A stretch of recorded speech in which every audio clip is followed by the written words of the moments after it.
2 korrekt 1990 delegatët nënshtrues të deklaratës 36 vjet më parë, para Kuvendit të Kosovës, delegatët e asaj kohe miratuan deklaratën kushtetuese të Dikurrikut të vitit 1990. Kjo deklaratë konsiderohet si një nga themelet e procesit të pavarësimit të Kosovës nga Serbia, duke synuar trajtimin e saj në të njëjtin nivel me republikat e tjera të federatës së atëhershme.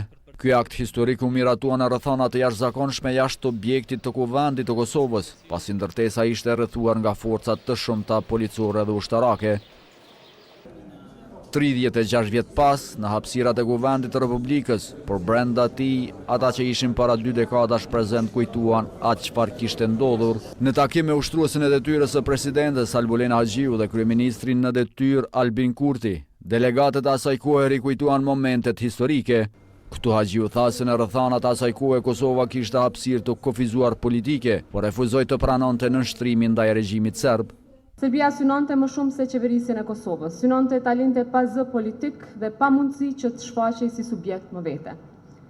Kundër kësaj u ngrit deklarata kushtetuese e Dikurrikut. Kosova asaj kohe kishte shumë pak hapësirë, por kishte njerëz që dinin ta përdornin edhe atë pak hapësirë me mençuri dhe me guxim. Kryeministri në detyrë Albin Kurti e cilësoi deklaratën e Dikurrikut si akti juridik dhe politik që shënoi lindjen e Republikës së Kosovës. Me Dikurrik 1990, vullneti legjitim politik i shqiptarëve triumfoi mbi dhunën, shtypjen dhe diskriminimin politik të Serbisë ndaj tyre. Republika e Kosovës e shpallur në vitin 1990 ishte para Republikë e Kosovës, e cila rezultoi të ishte republikë për rezistencë. Njëherë për qëndresë paqësore e mandej edhe për luftë çlirimtare.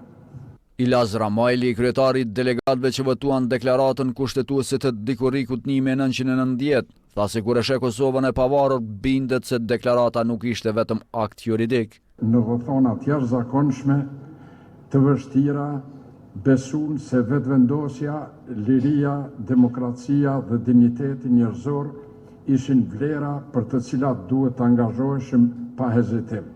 Deklarata e Dikurrikut konsiderohet një nga aktet themeluese të shtetësisë së Kosovës dhe i hapi rrugë miratimit të kushtetutës së Kashanikut me 7 shtator 1990.